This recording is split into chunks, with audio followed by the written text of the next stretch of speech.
Hey everybody, Roxabox90 here, back with a huge heck-ton number of spoilers for Oath of the Gatewatch. Super excited, so much stuff. I'm pretty sure someone's getting fired because, oh my god, the number of cards spoiled tonight. We got pretty much all the expeditions, we got multiple planeswalkers.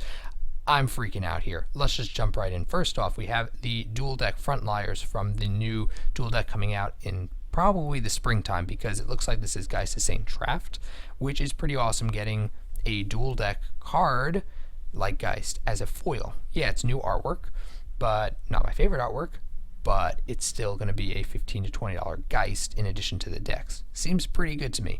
Then there's this demon, which is the initial translation at least is 4 for a 4/5 flying trampled demon. When it enters the battlefield, put the top 4 cards of your library into your graveyard. At the beginning of your upkeep, if you don't have 4 or more card types in your graveyard, lose 4 life.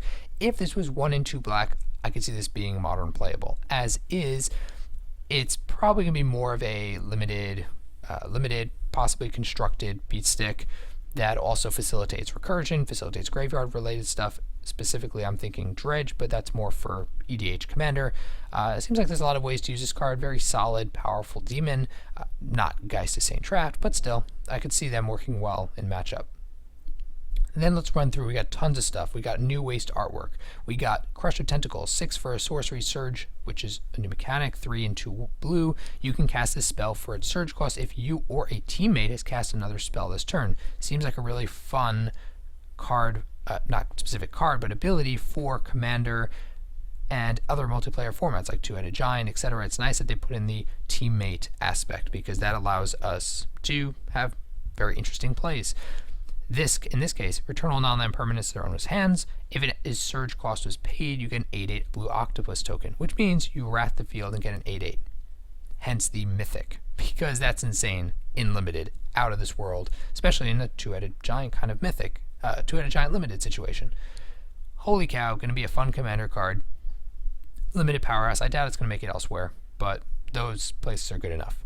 Then we have pretty much all the new expeditions. We got Ancient Tomb, Forbidden Orchard, which confirms the fact that we're having these one-off cards instead of a full cycle. Lots of homage to legacy, vintage style players, commander players, not necessarily as much in constructed. Ancient Tomb, for example, is much more legacy player oriented or vintage.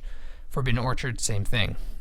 These kind of cards are going to be gorgeous and awesome and hard to be sought after. Then we'll get to the other expeditions in a second. We got a couple of rare lands for the set. We got the white-red Manland, which is a 2/1 double striker for 4, which they're being very careful about having double strike on a creature, but I could potentially see this being insane as a 4 option for aggressive decks. Holy cow. Then we got Seagate Ruins, which taps 3, tap it to draw a card if you have no cards in hand. Having draw a card on a land is insane, especially as a waste generator, but of course the limiting mechanic makes it just good, not great.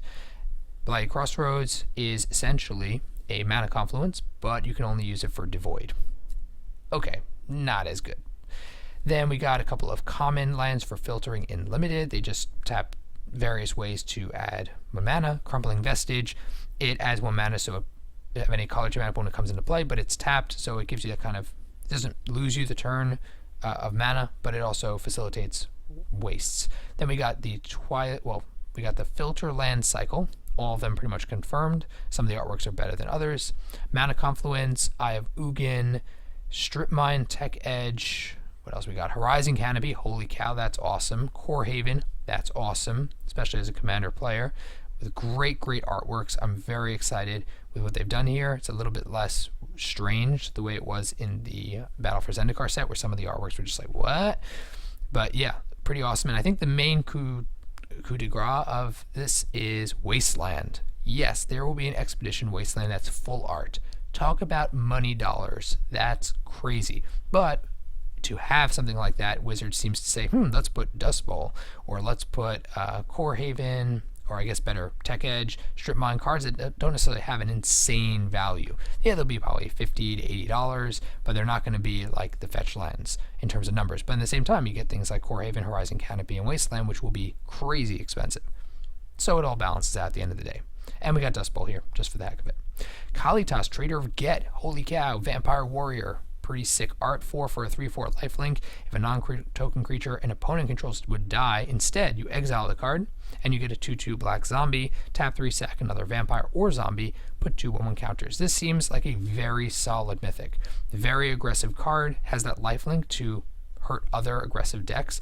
I like that it also exiles to prevent recursion. Yes, the Eldrazi playing from exile, not the best thing ever, but it's a fairly minimal drawback, if you can even call it that, because you also get more creatures.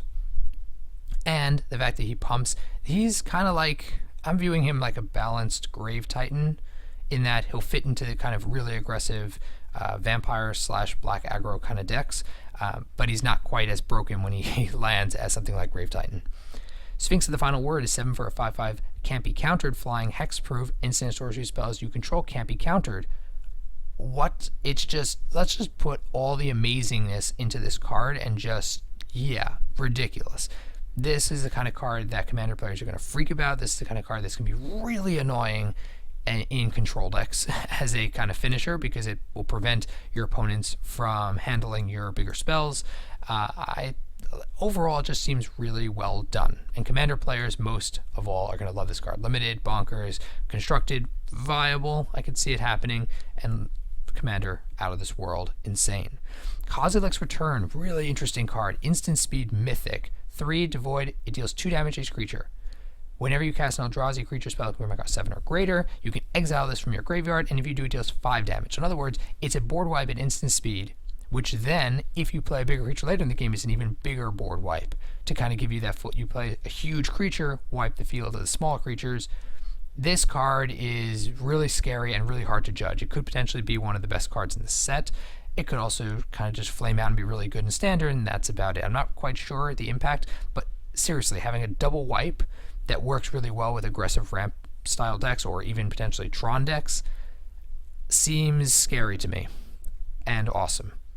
Worldbreaker is not as awesome. Sorry, 7 for a 5/7 devoid. When you cast it, exile target artifact, enchantment, or land with reach, tap 3, sack a land, return from your graveyard to your hand. This kind of card makes me think of a 6 slime, because when you cast it, so even if they counter it, the effect still happens, but 7 mana, I don't know. For a mythic, he seems kind of boring and okay, fine, whatever. Maybe I'm missing something here if you guys want to clarify. Chandra Flamecaller, however, is one of the better Chandras, if not the best Chandra, way better than Chandra Ablaze. 6 for 4, +1, you get 2 3/1s that, with haste, exile them at the beginning of the next end step. 0, discard all the cards in your hand and draw them any cards +1. So essentially, refill your hand wheel style, but you +1, so it's card draw. What? And then -X deals X damage to each creature. So she rats to protect herself. She can do it with flexibility. She's really aggressive. Kind of reminds me a little bit of Elspeth in terms of just how much board presence she'll give you. And she gives you massive card draw and filtering recursion for graveyards and for, yeah, she just seems all around awesome, especially in Commander. But I can definitely see her seeing in kind of a grindy red deck or a red plus deck. You can definitely see her happening constructed and limited. She's bonkers. All around, well done. I think this is actually a decent Chandra. Good job, Wizards. Nissa, Voice of Zendikar, 3 mana Planeswalker, woo-woo, with amazing art, even better. 3/3 +1, it gets a 0/1 plant creature token. What? Why the heck does Nissa make green plant creature? Never mind. Okay, forget the flavor here. -2, put a 1/1 counter on each creature you control. In other words, works really well with tokens.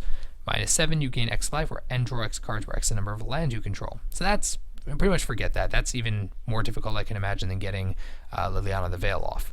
But still, Commander, maybe it's possible, sure. But really, the -2, really good for token style decks. Also, Hardened Scales hasn't rotated yet and won't rotate while she's around, so maybe that'll happen for a little while. And then being able to make a blocker of some sort, I guess, is helpful. 3 mana, Planeswalker, she seems fine, if not even solid, good. And yeah, that's, wow, we got so much stuff. And I'm sorry I ran through it a little bit, but I'm happy to flesh out a little bit more my thoughts and opinions. If you guys have additional questions or thoughts of your own that you want to put those comments down below in the comment section, definitely chat about it. If you enjoyed the video, please tap the like button. If you're new to the channel, check in and subscribe. As always, Roxabox90 signing out. I'll see you guys next time.